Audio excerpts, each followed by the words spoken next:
Today I'll talk about dimensional homogeneity. So what is dimensional homogeneity? Dimensional homogeneity means that the dimension of each term in an equation on the both sides are equal. Dimensional homogeneous equation ensures that the equation is valid regardless of units used. Now here is the example. V is equal to root 2 GH. So V unit is meter per second. So dimension is L to the power minus 1. And root 2 GH. So G unit is meter per second square. That dimension is L by T to the power L by T square. And H, that is meter. So here that will be liters L square by T square. So root of L square T square L by T. So L to the power minus 1. So the equation is dimensionally homogeneous because both sides have dimension L to the power minus 1. Now take another example. Check if the equation for the force is dimensionally homogeneous. The equation is F is equal to ma. So write the dimension of the force. The formula for the force is F is equal to ma. Force is measured in Newton and its dimension are force, that is m L to the power minus 2. So and mass in kilogram, m is mass in kilogram, L length, and T is the time in second. So mass m has dimension, that is capital M, and acceleration a is defined as change in velocity per unit time. So that L by T to the power square. So that is L to the power minus 2. Now if I plug together, so ma is nothing but m L T to the power minus 2. So m L T to the power minus 2. And dimension of the left hand side, that F is m L to the power minus 2.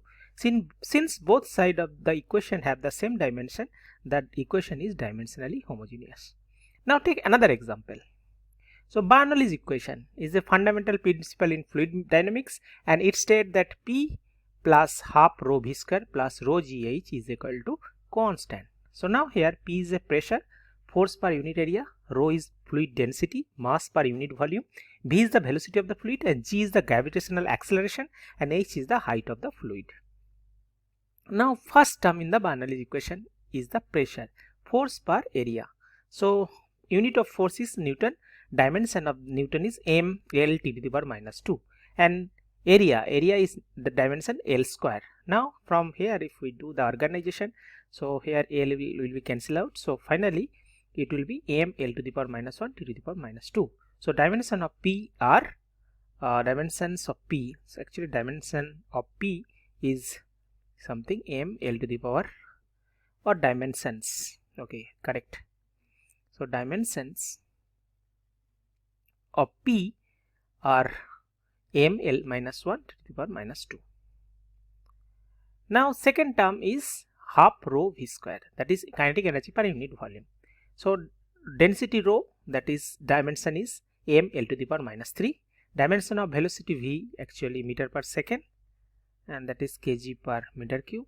So LT to the power minus 1, and dimension of the term half rho V square are, so rho V square, so that will don't have any dimension. So m L to the power minus 3 into LT to the power minus 1 whole square. So that will be m L minus 1 T to the power minus 2. Now the third term is the gravitational potential energy per unit volume, that is rho GH. So dimension of rho, that is m L minus 3. Dimension of gravitational acceleration G, so that is meter per second square. Unit dimension is L to the power minus 2. Dimension of height H, that is H nothing but L, that is meter is the unit. So dimension of term rho GH, that is m L to the power minus 3, L to the power minus 2 L. So that will be m L to the power minus 1 T to the power minus 2. Now from here, now let's compare the dimension all term in the both side of the Bernoulli's equation. So P has the dimension m L minus 1 T minus 2, half rho V square, that dimension also m L minus 1 T minus 2, rho GH also m L minus 1 T minus 2. So now, so the dimension of this term and this term all are same, that is equal to constant, means in that constant has also dimension m L to the power minus 1 T to the power minus 2. Since all terms have the same dimension, Bernoulli's equation is the dimensionally homogeneous. That's it. Thank you.